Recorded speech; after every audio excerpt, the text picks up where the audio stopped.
Hi friends, welcome to my channel. మీ నాగదుర్గ. ఈరోజు నేను చేసే రెసిపీ నాటుకోడి జీడిపప్పు కర్రీ అండి. ఎలా వండుతానో సింపుల్గా చూసేయండి. జీడిపప్పు అండి,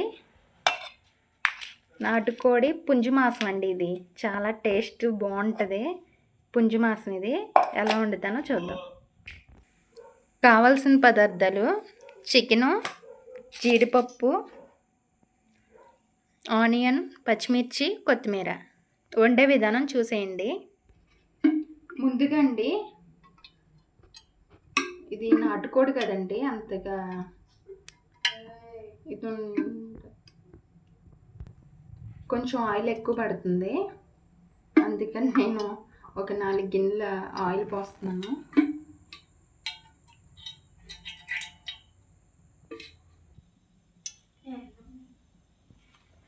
ఆయిల్ హీట్ ఎక్కిందండి. ఆనియన్, పచ్చిమిర్చి వేసుకున్న తర్వాత ఇది బాగా ఫ్రై చేసుకున్నామండి.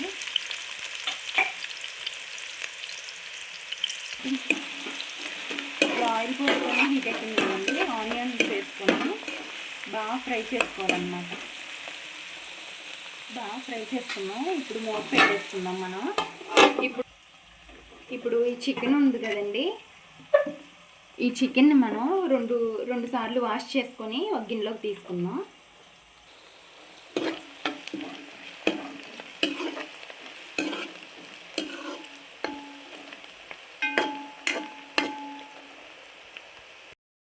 ఇలా ఫ్రై అయినాయి కదండి. ఇలా గోల్డ్ ఫ్రై అయితే బాగుంటుందండి కర్రీ.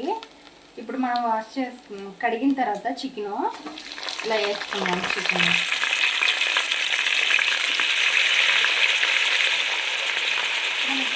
తీసుకున్న చికెన్ మొత్తం ఇలా వేసేసుకున్నామండి.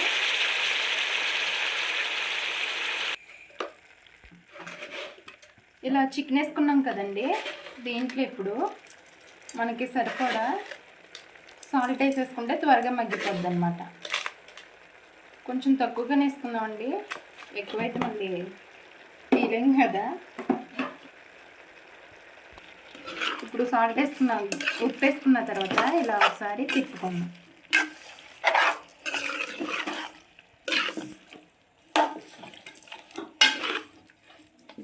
నాటుకోడి కదండి, చాలా టేస్ట్ మట్టికి చాలా బాగుంటుందండి.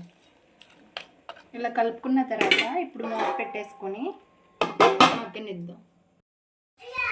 ఇప్పుడు చికెన్ తీసుకుందామండి, మగ్గిందో లేదో.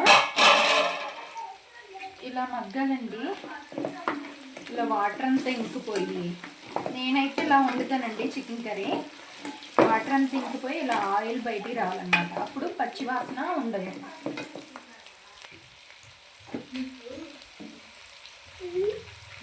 ఇప్పుడు ఇందులో మనం పసుపు వేసుకుందామండి. కొద్దిగా పసుపు, కొద్దిగా కారం,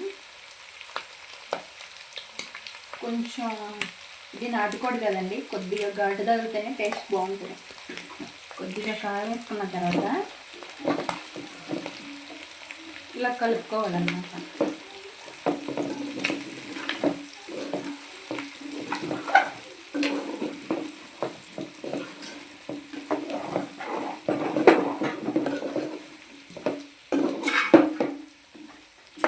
ఇలా కలుపుకొని ఇందులోనే అల్లం పేస్ట్ వేసేసుకోవాలండి.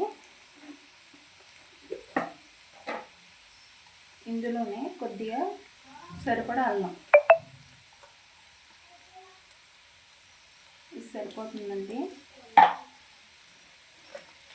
ఇప్పుడు ఒకసారి కలిపేసుకున్నాం.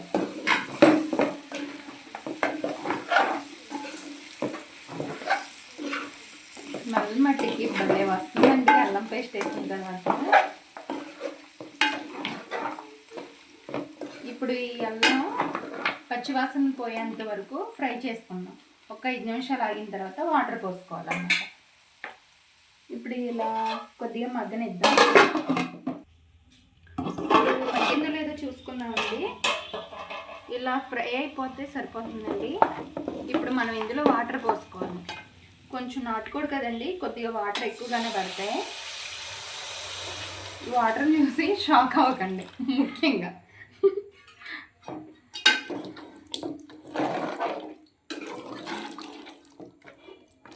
ఇలా వాటర్ పోసుకొని బాగా ముక్క మెత్తగా అయ్యేంత వరకు ఉడికించుకోవాలన్నమాట. ఇప్పుడు మూత వేసుకొని ఉడికినిద్దామండి. ఇందులో వాటర్ పోసుకొని ఉడికించుకున్నాం కదండి, ఉడికిందో లేదో చూసుకుందాం. ముక్క దగ్గరికి వచ్చేసిందండి కర్రీ మనకి. ఇంకా ఇలా పులుసులా ఉంది కదండి, ఈ పులుసులో మనం ఇంత పులుసు ఉన్నప్పుడు ఇందాక జీడిపప్పు నానబెట్టాను కదండి, జీడిపప్పుని నానబెట్టుకోవాలి. పచ్చి జీడిపప్పు అయితే వేసేసుకోవచ్చండి డైరెక్ట్గా, ఇవి కొంచెం డ్రై అయినాయి అందుకని నేను నానబెట్టాను. ఇప్పుడు ఇందులోనే జీడిపప్పు వేసుకున్నాం.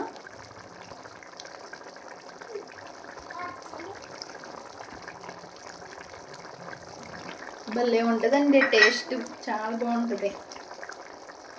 ఇప్పుడు ఇందులో మనం ధనియాల పొడి, జీలకర్ర పొడి వేసేసుకున్నాం.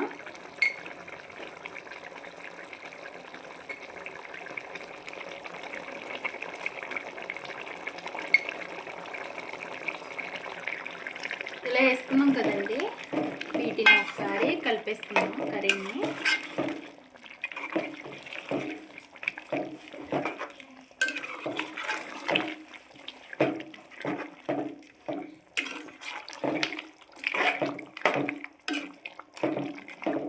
ఇప్పుడు దీన్ని ఇంకా దగ్గరికి వచ్చేంత వరకు, ఈ పులుసు కొద్దిగా దగ్గరికి వచ్చేంత వరకు ఇంకా ఉడికించుకుందాం మనం. ఇప్పుడు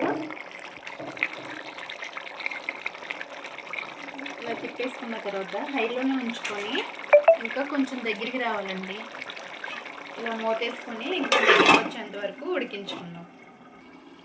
ఇప్పుడు పులుసు దగ్గరికి వచ్చిందో లేదో చూసుకుందామండి కర్రీ. చాలా బాగుంది. ఇప్పుడు ఇందులో మనం గరం మసాలాలు వేసుకుందామండి.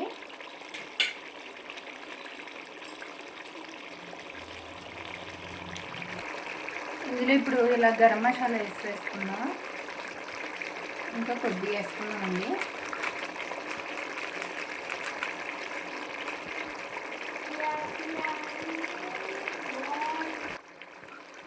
ఒకసారి కర్రీని కలుపుకుందామండి మసాలా పట్టేంత వరకు.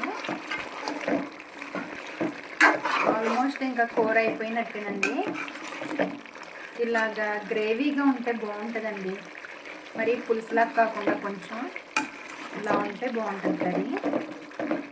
ఇప్పుడు ఇందులో మనం కొత్తిమీర వేసేసుకుందాం. ఎంతో గుమగుమలాడే నాటుకోడి జీడిపప్పు కర్రీ అన్నమాట, చికెన్ కర్రీ.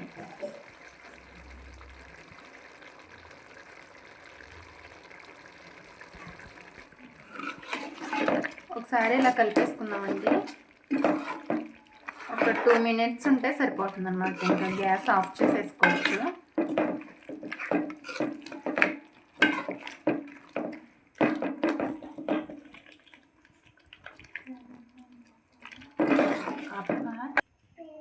ఇంకా అయిపోయిందండి కర్రీ, ఇంతేనండి. ఇలా గ్రేవీగా ఉంటే చాలా టేస్ట్ బాగుంటుందండి. ఒకసారి తప్పకుండా ట్రై చేయండి ఫ్రెండ్స్. ఇంకా అయిపోయిందండి కర్రీ.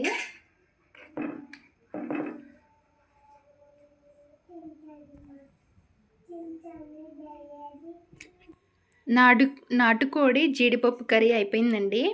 మీకు నచ్చినట్టయితే లైక్ చేసి కొత్త వాళ్ళు అయితే సబ్స్క్రైబ్ చేయండి ఫ్రెండ్స్. వీడియోని మటుకి పూర్తిగా చూడండి, కర్రీ మటుకి చాలా బాగా కుదిరిందండి. మీ Nagadurga. Bye, see you, tata, bye friends.